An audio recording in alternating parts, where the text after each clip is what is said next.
Montana Territory, 1884. Snow drifted across the empty platform of Pinehurst Station as Thomas Calloway stamped his boots against the cold.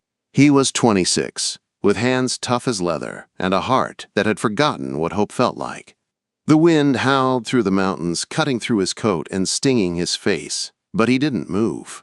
He'd been waiting there for hours, too stubborn to leave and too nervous to admit why he was really there. "Train's running late again," the old station master muttered, barely looking up from his telegraph. "Christmas weather's slowing everything down." Thomas nodded, his breath fogging the air. He told himself he was just there to pick up supplies. That's what he'd said out loud, but it wasn't the truth. The truth was folded up inside his coat pocket, 3 months of letters from a woman he'd never met, Naomi Lawson, 22 years old, from Philadelphia. She'd answered his small advertisement in a paper out east, and somehow, through ink and hope, she'd found her way into his thoughts. He told himself it was just practical. A mail-order bride arrangement was a sensible thing for a man alone. But lately, every time he saw her handwriting, his chest ached with something he couldn't explain. The sharp whistle of the train sliced through the wind, echoing down the valley. Thomas straightened, brushing snow from his hat. His heart kicked in his chest like a startled horse. Steam rolled across the platform as the locomotive slowed to a halt. Passengers stepped down one by one, their voices lost in the hiss of the engine. For a long moment, Thomas thought maybe she hadn't come. Then, through the cloud of white, he saw her. Naomi Lawson stood at the steps of the passenger car, clutching a small carpet bag. Her blonde hair was pinned neatly beneath a blue bonnet, her eyes wide as she looked around the frozen station. She was smaller than he imagined, but there was something steady in her gaze that made the world around her seem still. Their eyes met across the platform. For the first time in years, Thomas forgot about the cold. "Mr. Calloway?" she asked softly as she stepped forward. "Miss Lawson," he replied, tipping his hat. "Welcome to Pinehurst." Her lips curved into a shy smile, and something in Thomas's chest shifted. He'd been waiting for a woman he'd only known through words, but standing there in front of him was someone real, someone whose courage had carried her across a continent. "I was beginning to fear you might not come," she said, her breath misting in the air. "I gave my word," Thomas answered, his voice low. They loaded her trunks into the wagon together. Naomi glanced around at the snow-covered hills and tall pines surrounding the small town. "It's beautiful," she said. "It can be harsh," Thomas warned. "Winters here test even the strongest." "I didn't come all this way looking for ease," she said, meeting his eyes. "I came seeking a future." Her words caught him off guard. Most people he met wanted comfort or security, but this woman, standing in the biting wind, spoke with quiet conviction. As she climbed into the wagon, Thomas felt something stir that had been asleep for too long, a fragile kind of hope. The road to his homestead wound through snowy hills and frozen creeks. Naomi didn't complain once. She held her shawl tight and watched the land as if trying to memorize it. When the cabin finally came into view, a small log home tucked beneath the mountains, Thomas felt strangely proud. "This is yours?" she asked. "Ours?" he said without thinking, then quickly added, "That is, if you decide to stay. The agreement gives you 3 months to be sure." Naomi smiled faintly. "Then I'll use that time wisely, Mr. Calloway." Inside, the cabin was warm, the fire burning bright in the hearth. Naomi removed her bonnet, her pale hair catching the firelight like spun gold. She looked around at the simple furniture, the books on the shelf, and the braided rug before the fire.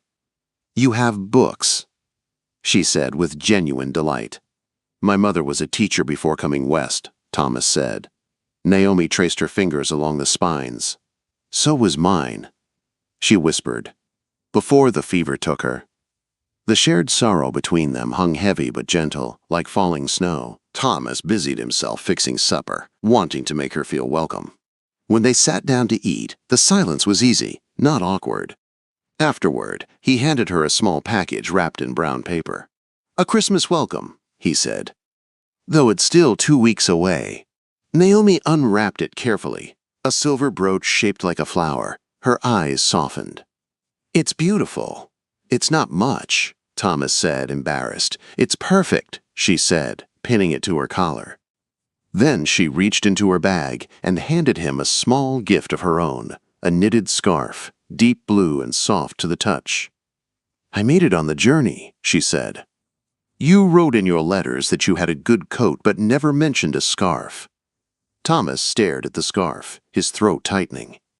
No one had made him anything since his mother. "Thank you," he said quietly. That night, they retired to separate rooms, the fire crackling between them. Thomas lay awake, listening to the faint sound of Naomi moving about, her presence filling the quiet space that had once been only his. For years, he'd told himself he needed no one, but now, lying there in the dark, Thomas wondered if the emptiness he'd called peace had just been loneliness all along. Outside, snow fell steadily, blanketing the mountains in silence. Inside, for the first time in 7 years, Thomas Calloway's cabin felt like a home. He didn't know what the next days would bring, but one thought stayed with him as he drifted towards sleep, the feeling that his Christmas wish had already begun to come true. The next morning, soft light filtered through the frosted cabin windows. Thomas woke to the smell of coffee and something frying. For a moment, he thought he was dreaming. Then he saw Naomi at the stove, her hair loosely pinned and a soft hum on her lips. "I hope you don't mind," she said when he appeared in the doorway. "I wanted to make myself useful." "Not at all," Thomas replied, trying not to stare. "It's been a long time since someone cooked in this kitchen besides me." Over the next few days, a rhythm began to form between them. Thomas worked outside tending to the cattle and chopping wood, while Naomi learned her way around the cabin. She cleaned, mended, and cooked, turning the small space into something that almost felt warm and lived in. When he came back from the fields, he'd find her reading by the fire or writing in a small notebook, her face peaceful in the glow. Thomas tried to keep his distance. She was there under an agreement, not love, and he reminded himself of that often. But every evening, as they shared supper and stories, the walls he had built around his heart began to crumble bit by bit. Naomi asked about his parents, his work, his dreams. She listened in a way few people ever had. And when she spoke of her life back east, long hours in the sewing factory, gray buildings, air filled with dust and lint, Thomas realized how far she'd come and how much she had risked. "I didn't come here for comfort," she said one night by the fire. "I came here for something real, something I could help build."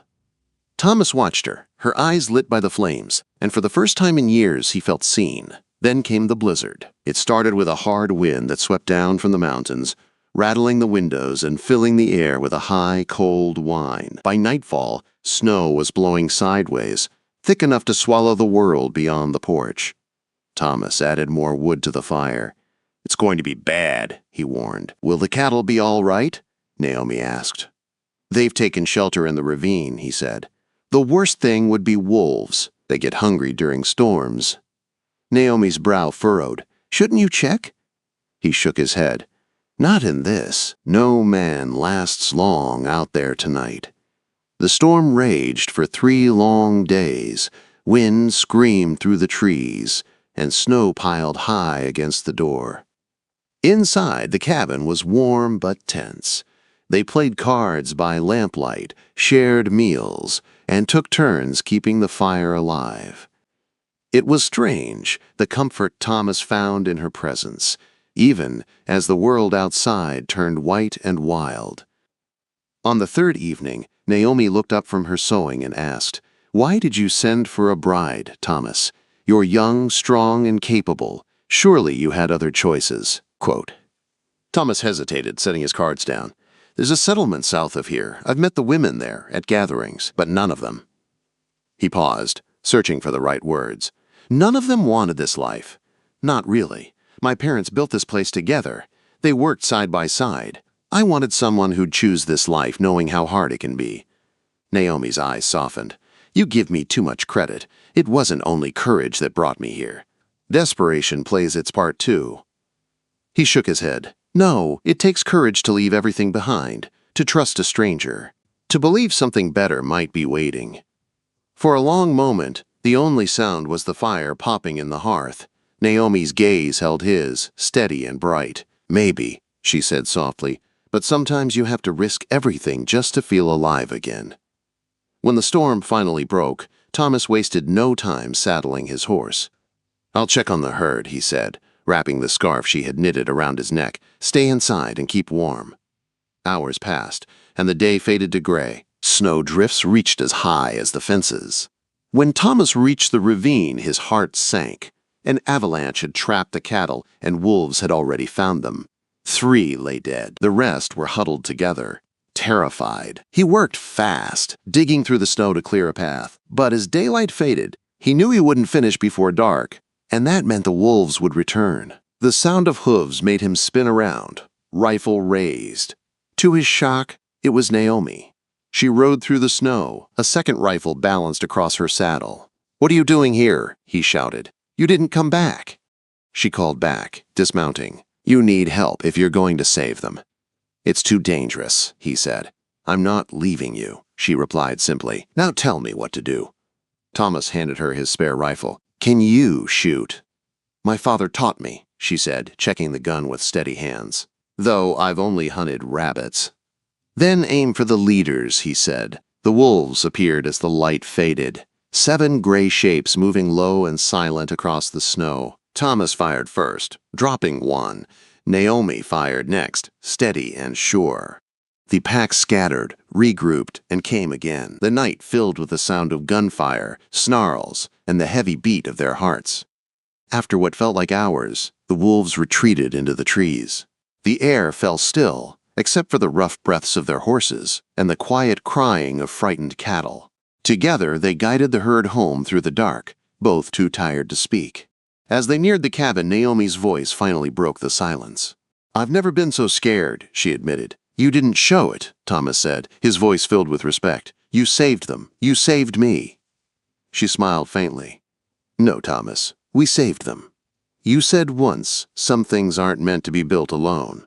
Maybe you were right." When they reached the cabin, Thomas helped her down from the horse. She swayed on her feet, exhausted. He caught her by the arm, steadying her. For a heartbeat, they stood close, their breath mingling in the cold night air. "Thank you," she whispered. "Thank you for coming after me," he said quietly. And in that simple exchange, something changed between them. The distance that had once been filled with careful words and polite formality melted away like snow in the sun. That night, as the wind settled and the stars returned, Thomas realized the truth he'd been fighting. Somewhere between the letters, the storm, and the danger, he'd fallen in love with Naomi Lawson. When Thomas woke the next morning, the world outside was quiet and still. The storm had left a thick blanket of snow across the valley, glittering under the pale winter sun. Inside, the cabin smelled of coffee and bread. Naomi was already up, sleeves rolled, humming softly as she stirred something on the stove. She looked up when he entered. "You slept late," she said with a small smile. "I suppose I earned it," he said, rubbing the back of his neck. "We both did." Her laughter was light and warm, a sound that settled deep in his chest. For a man who'd spent most of his life in silence, that sound was worth more than gold. In the days that followed, they fell back into routine, though something between them had changed. Naomi no longer called him Mr. Calloway. She said his name now, Thomas, and every time she did, he felt it like a promise. Christmas Eve arrived with clear skies and the faint scent of pine in the air. Thomas disappeared into the barn early that morning, and Naomi assumed he was tending the animals. But when he returned, his arms were full of pine branches and cedar boughs. "What on earth are you doing?" she asked, surprised. "My mother always decorated for Christmas," he said, arranging the greenery along the fireplace mantel. She said it reminded her that life still grows, even in the coldest months. Naomi's eyes softened. "My mother used to say the same." For a while, neither spoke. They worked side by side, hanging bits of green until the cabin smelled of the forest. It was simple, but when they lit the lamps and the fire glowed across the walls, the place looked almost magical. That night, Naomi cooked the best dinner their supplies would allow: venison stew, boiled potatoes, and a small cake she'd somehow managed to make from flour and dried fruit. They ate slowly, grateful for warmth, for peace, and for each other's company. "I have something for you," she said once they'd finished eating. She reached beneath the table and handed him a small parcel tied with string. Thomas opened it to find a leather-bound journal. Inside, the first few pages were already filled with neat handwriting. "It's a record of the cattle," Naomi explained. "Their markings, ages, breeding notes. I've been keeping track since I arrived. I thought it might help when the herd grows." Thomas stared at it, humbled. It's exactly what I needed." "Partners should help each other," she said simply. He smiled and reached for a small wooden box he had hidden under the table. "Then I have something for you too." Inside the box lay a folded deed, the official title to his land, newly amended. Naomi read it once, then again, her breath catching.